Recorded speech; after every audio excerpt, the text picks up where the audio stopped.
ফিলিস্তিনে ট্রাম্পের শেষ সতর্কতা, হামাসের প্রত্যাখ্যান ও নতুন যুদ্ধবিরতির প্রস্তাব। যুক্তরাষ্ট্রের প্রেসিডেন্ট ডোনাল্ড ট্রাম্প ফিলিস্তিনি প্রতিরোধ গোষ্ঠী হামাসের উদ্দেশ্যে লাস্ট ওয়ার্নিং দিয়েছেন, যেখানে তিনি গাজার সকল ইসরায়েলি বন্দীকে মুক্তি দিতে এবং হামাসের নেতাদের গাজা ছাড়ার আহ্বান জানিয়েছেন। অন্যদিকে হামাস ট্রাম্পের এই হুমকিকে প্রত্যাখ্যান করে বলেছে এটি ইসরায়েলি প্রধানমন্ত্রী বেনিয়ামিন নেতানিয়াহুর প্রতি সমর্থনেরই অংশ, যার মাধ্যমে তিনি যুদ্ধবিরতি বাস্তবায়ন না করে গাজার জনগণকে আরও কষ্টে রাখার সুযোগ পাচ্ছেন। বৃহস্পতিবার ৬ মার্চ বার্তা সংস্থা রয়টার্সকে দেয়া এক বিবৃতিতে হামাসের মুখপাত্র আবদেল লাতিফ আল কানুয়া বলেন, আমাদের জনগণের বিরুদ্ধে ট্রাম্পের হুমকি নেতানিয়াহুর জন্য সমর্থন প্রদর্শন করে, যেন সে যুদ্ধবিরতির চুক্তি কার্যকর না করে থাকতে পারে এবং আমাদের জনগণকে ক্ষুধার্ত রাখার নীতি শক্ত করতে পারে। তবে বাকি ইসরায়েলি জিম্মিদের মুক্ত করার সবচেয়ে ভালো উপায় হল যুদ্ধবিরতির দ্বিতীয় ধাপে যাওয়া এবং মধ্যস্থতাকারীদের মাধ্যমে যে যুদ্ধবিরতি চুক্তি হয়েছে সেটি মানতে ইসরায়েলকে বাধ্য করা। এদিকে ট্রাম্প তার সামাজিক যোগাযোগ মাধ্যম ট্রুথ সোশ্যালে লিখেছেন, এটি আপনাদের জন্য শেষ সতর্কতা।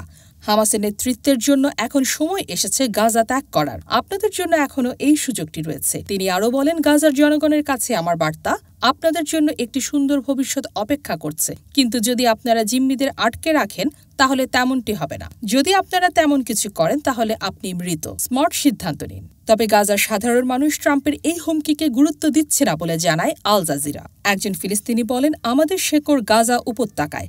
ইসরায়েল আমাদের বাড়ি, আমাদের পাড়া সব ধ্বংস করে দিয়েছে, কিন্তু আমরা এখানেই থাকব মৃত্যুর আগ পর্যন্ত।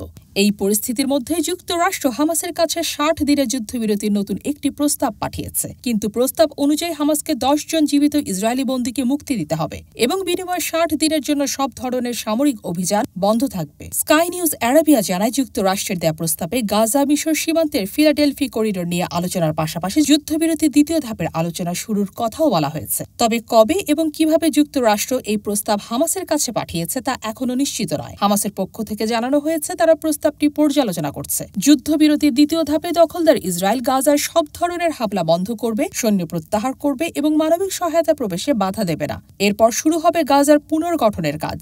এদিকে ইসরায়েলের সংবাদ মাধ্যম টাইমস অফ ইসরায়েল জানায়, হামাসের সঙ্গে যুক্তরাষ্ট্রের সরাসরি আলোচনা নিয়ে অসন্তুষ্ট হয়েছেন ইসরায়েলের প্রধানমন্ত্রী বেনিয়ামিন নেতানিয়াহু। মার্কিন সংবাদ মাধ্যম এক্সিওস জানিয়েছে, এই আলোচনার ফলে ইসরায়েল উদ্বিগ্ন হয়ে পড়েছে এবং তারা বিষয়টি ভালোভাবে নিচ্ছে না। এই মুহূর্তে হামাস, যুক্তরাষ্ট্র, কাতার ও মিশরের মধ্যস্থতায় দোহায় সরাসরি আলোচনা চলছে। বিশ্লেষকরা মনে করছেন, হামাসের সঙ্গে যুক্তরাষ্ট্রের সরাসরি সংলাপ যুদ্ধের গতিপথ পরিবর্তন করতে পারে এবং ইসরায়েলের উপর আন্তর্জাতিক চাপ আরও বাড়িয়ে তুলতে পারে। দেশ জগৎ ইন্টারন্যাশনাল ডেস্ক।